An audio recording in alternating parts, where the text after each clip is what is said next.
नमस्कार, मैं हूं सुनील बॉबी और आप इस समय देखना शुरू कर चुके हैं अपना खास कार्यक्रम खबर बिहार। खबर बिहार में बातें करते हैं बिहार की, खबरें होती है बिहार की। बिहार के खबरों के साथ-साथ देश दुनिया में क्या कुछ चल रहा है, तमाम खबरों से हम आपको कराते हैं अपडेट।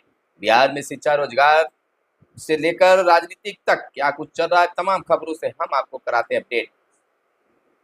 देश दुनिया में राजनीतिक क्या है परिदृश्य, तमाम खबरों से हम आपको कराएंगे अपडेट। लोकसभा चुनाव को लेकर बिहार में अब पूरी सरगर्मी तेज हो गई है। चाहे तेजस्वी यादव हो, मुकेश सहनी हो, नीतीश कुमार हो या फिर अन्य नेता, हर कोई अब एक चुनावी सभा कर रहे हैं। यहाँ तक कि पीएम मोदी, गृह मंत्री अमित शाह भी बिहार आ गए। आपको बता दें कि हम लोग थोड़े सोचे मस्ती कर लेते हैं भाजपा वाले से, क्योंकि भाजपा वाले तो बिहार के युवा, देश के युवा, गरीब किसान, मजदूर सभी के साथ मजाक कर रहे हैं। मछली के बाद मुकेश सहनी और तेजस्वी यादव ने संतरा खाया संतरा। बीजेपी द्वारा उठाए गए सवालों को दिया जवाब। तो इस तरह से धमाचौकड़ी लोकसभा चुनाव में जारी है। मर्जी है लोकतंत्र, जिसको जहां से लड़ना है लड़े। पावर स्टार पवन सिंह ने काराकाट लोकसभा सीट से निर्दलीय चुनाव लड़ने का ऐलान किया तो तेजस्वी यादव ने समर्थन किया और कहा यह लोकतंत्र है, जिसको जहां से मर्जी है चुनाव लड़े। लोकसभा चुनाव में अब काराकाट और सीट बन गया है, इस प्रकार से पूर्णिया। इधर हम आपको बता दें कि अगर देश की जनता ने नहीं हमको मौका अगर देश की जनता ने नहीं हमको मौका दिया, प्रधानमंत्री से लेकर जितने भी भाजपा नेता हैं जेल के अंदर बंद हो गए। राजद प्रत्याशी मीसा भारती का बड़ा बयान आया है। आपको बता दें कि बिहार में पहले चरण के चुनाव प्रचार से दूर रहे कांग्रेस नेता राहुल गांधी अगले 19 और या 20 अप्रैल को बिहार में चुनावी सभा को करेंगे संबोधित। वहीं मोदी जी को कभी सुने हैं बेरोजगारी, किसानों, महंगाई, गरीबी, किसान, बिहार को विशेष राज्य का दर्जा देने के बारे में बात करते हुए खाली हिंदू, मुस्लिम, सनातन, विपक्ष के नेताओं को गाली देना, ये करना, वो करना। एक सभा के दौरान पूर्व डिप्टी सीएम तेजस्वी यादव ने जनता से कर लिए हैं कई बड़े सवाल, बीजेपी पर किया है वार। तो वहीं पवन सिंह के चुनाव लड़ने के मुद्दे पर उपेंद्र कुशवाहा ने दिया है बड़ा बयान। जैसा कि आप जानते हैं कि पवन सिंह ने एक्स पर ट्वीट कर काराकाट लोकसभा सीट से चुनाव लड़ने का, निर्दलीय उम्मीदवार के रूप में लड़ने का ऐलान किया है। वहीं भोजपुरी मेगा स्टार पवन सिंह ने बीते एक दिन एक्स पर पोस्ट करते काराकाट लोकसभा सीट से चुनाव लड़ने का ऐलान किया। तो ऐसे में जब आरएलएम अध्यक्ष उपेंद्र कुशवाहा से पवन सिंह के चुनाव लड़ने को लेकर पत्रकारों ने जब सवाल किया तो उपेंद्र कुशवाहा ने कहा कि साइंस के विद्यार्थी से कॉमर्स का सवाल पूछ रहे हैं, कैसे जवाब दे सकते हैं, टाल दिया। वहीं पप्पू यादव के घर छापा मारने पहुंची पुलिस। बिहार के चर्चित नेता पप्पू यादव ने एक्स पर पोस्ट करते हुए जानकारी दी कि सैकड़ों की संख्या में पुलिसकर्मी छापा मारने पहुंचे हैं। पप्पू यादव ने लिखा है कि बीजेपी जदयू की सरकार का हार का डर अच्छा लगा, मुझे वायु श्रेणी की सुरक्षा देने के लिए इनके पास पुलिस बल नहीं है, छापा मारने सैकड़ों पुलिस भेज दिया। पप्पू यादव का यह ट्वीट है।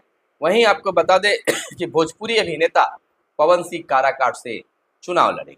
आप तक यह खबर पहुंच गई है, लेकिन अब चुनावी राजनीतिक माहौल में अब गहमा गहमी हो गई। चर्चा का विषय बन गया है भोजपुर के निवासी हैं पवन सिंह। भाजपा ने आसनसोल से टिकट दिया पर पवन सिंह ने चुनाव लड़ने से इनकार कर दिया था। बताते चले कि भोजपुरी सिने स्टार, गायक और भाजपा नेता पवन सिंह काराकाट से लोकसभा चुनाव लड़ेंगे। बुधवार को सोशल मीडिया एक्स पर ट्वीट कर पवन सिंह ने खुद यह जानकारी साझा की है। आसनसोल से भाजपा प्रत्याशी घोषित होने के बाद चुनाव लड़ने से इनकार करने वाले पवन सिंह ने काराकाट से चुनाव लड़ने की घोषणा कर सबको चौंका दिया है। दरअसल भाजपा की ओर से 2 मार्च को जारी उम्मीदवारों की पहली सूची में पवन सिंह को पश्चिम बंगाल के आसनसोल के चुनाव लड़ने के लिए उम्मीदवार बनाया गया था, लेकिन इनके अगले ही दिन टीएमसी द्वारा उनके गाने का एक वीडियो वायरल करने के बाद पवन सिंह ने आसनसोल से लड़ने से इनकार कर दिया।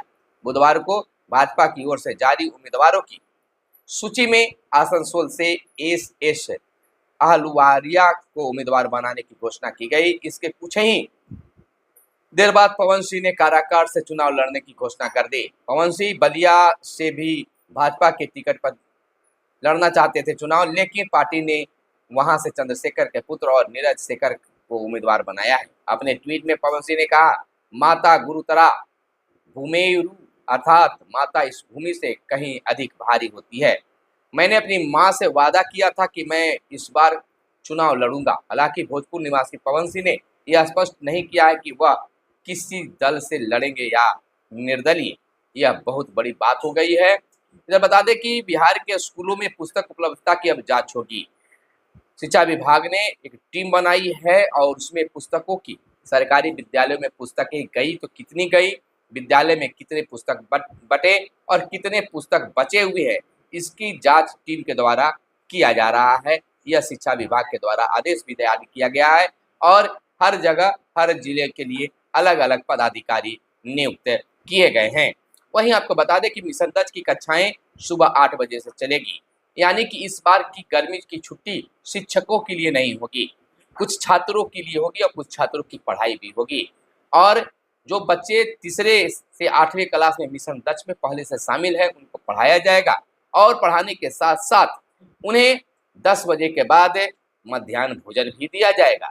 शिक्षक 10 बजे के बाद मध्याह्न भोजन कराने के बाद अपने घर चले जाएंगे और प्रधानाध्यापक नामांकन करेंगे और अन्य कार्य भी कराते रहेंगे। इधर बीपीएससी तीसरे चरण की रद्द शिक्षक भर्ती परीक्षा जून में संभव बताया जा रहा है। 7 से 15 जून के बीच परीक्षा कराने की तैयारी है। पेपर लीक के कारण 15 मार्च को बीपीएससी ने परीक्षा रद्द कर दी थी। बिहार में तीसरे चरण में शिक्षकों के 87,722 पदों पर होनी है नियुक्ति, यानी कि रिजल्ट घोषित हो लोकसभा चुनाव के रिजल्ट घोषित होने के बाद यह परीक्षा होने की उम्मीद जताई जा रही है। स्कूलों में 11वीं में नामांकन के लिए आवेदन बीते दिन से ही शुरू हो गई है, यानी कि 11 से 20 अप्रैल यानी कि आज से भी 11 से 20 अप्रैल बीते दिन से यह शुरू हो गई है। 11 अप्रैल से 20 अप्रैल तक OFSL पोर्टल पर होगा आवेदन। डिग्री महाविद्यालयों के लिए नहीं रहेगा विकल्प। इधर चुनाव की सभी तैयारी पूरी, बढ़ चढ़कर करें मतदान। लोकसभा चुनाव को लेकर मतदाताओं को जागरूक करने के लिए 15 बस रवाना की गई। CEO HR श्रीनिवास बोले, मतदाता अपने वोट के अधिकार को समझें। मतदाता जागरूकता संदेशों को 304 बसों के माध्यम से प्रसारित किया जाएगा। तो इस तरह से ज़्यादा लोग मतदान करें। तेजस्वी ने मुकेश संग खाई मछली, हुए ट्रोल और उसके बाद संतरा भी खाते हुए वीडियो शेयर की है। मुकेश सहनी ने कहा, मैंने पहले ही कहा था मिर्ची लगेगी। भाजपा जदयू का तंज मछली खाकर क्या दिखा रहे हैं। तो इस तरह से उनका मछली खाना और संतरा दिखाना चर्चा का विषय बन रहा है। तीसरी बार सरकार बनी तो वामपंथी उग्रवाद का सफाया। गया में सभा में संबोधित करते हुए अमित शाह ने कहा, अमित शाह बोले, इस बार 400 पार से भारत तीसरे नंबर का अर्थतंत्र बनेगा। तो उधर आपको हम बताते चले कि कांग्रेस और राजद ने राम मंदिर के मुद्दे को अधर में लटकाए रखा। प्रधानमंत्री ने स्ट्राइक कर पाकिस्तान को मुंहतोड़ जवाब दिया है। इधर मतदान के समय विशेषज्ञ डॉक्टरों की लगेगी ड्यूटी। 24 घंटे क्रियाशील रहेंगे सभी अस्पताल, छुट्टी नहीं मिलेगी। बिहार में 120 मार्गों पर चलेगी नई बसें। आपको बता दें कि भागलपुर से बेगूसराय 21, पूर्णिया से पटना 16, पटना से सीतामढ़ी 15, इस तरह से 120 मार्गों पर बसें चलाने की, सरकारी बसें चलाने की योजना है। यूडाइस से पंजीकृत नहीं हुए 4,563 निजी स्कूल अब बंद होंगे। शिक्षा विभाग के निर्देश पर डीईओ ने जारी किया है सभी विद्यालय को खास नोटिस है। वहीं अगली बड़ी खबर यह है कि JNU भारत का सर्वश्रेष्ठ विश्वविद्यालय। 1,559 संस्थानों की सूची में भारत के 69 विश्वविद्यालय को पहली बार जगह मिली। भारत की ओर से रैंकिंग के लिए 424 प्रविष्टियां भेजी गई थी। सिर्फ 5 विश्वविद्यालय हैं। विश्व में ब्रिटेन के ससेक्स यूनिवर्सिटी में 96.9 अंकों के साथ पहला स्थान प्राप्त किया। ऑक्सफोर्ड विश्वविद्यालय, AS लंदन विश्वविद्यालय, London school of economics Cambridge ने शीर्ष 5 स्थान प्राप्त किया है। एशिया में भारत द्वितीय स्थान पर रहा है। वहीं आपको बता दें कि लालू जी ने आडवाणी का रथ रोका था। मैं भाजपा का रुकूंगा, यह कहना है तेजस्वी यादव का।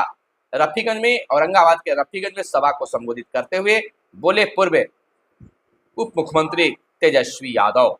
तो तेजस्वी यादव का यह बड़ा बयान है। वहीं बिहार में सिर्फ 57% लोगों के पास है संचार सेवा, 11 राज्य राष्ट्रीय औसत से ऊपर, 8 राज्य राष्ट्रीय औसत से नीचे है। आपको बता दें 85.38% है देश का औसत दूरसंचार घनत्व मामले में। भारतीय दूरसंचार विनियामक प्राधिकरण ने जारी की है दूरसंचार घनत्व रिपोर्ट। दूरसंचार घनत्व के मामले में बिहार देश भर में निचले पैदान पर है। तो यह बड़ी खबर है।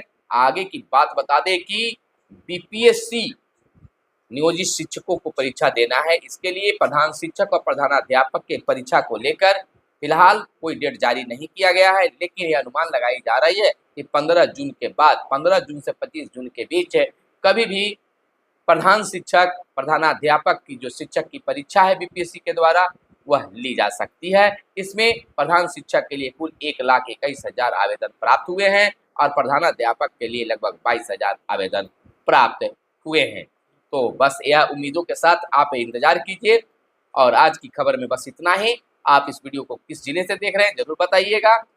खबरों से, बिहार की खबरों से जुड़े रहने के लिए आप हमारे चैनल को सब्सक्राइब कर सकते हैं। फिर मिलते हैं अगले वीडियो में। कैमरे के पीछे है मिस्टर साहिल। जय हिंद, जय भारत, वंदे मातरम।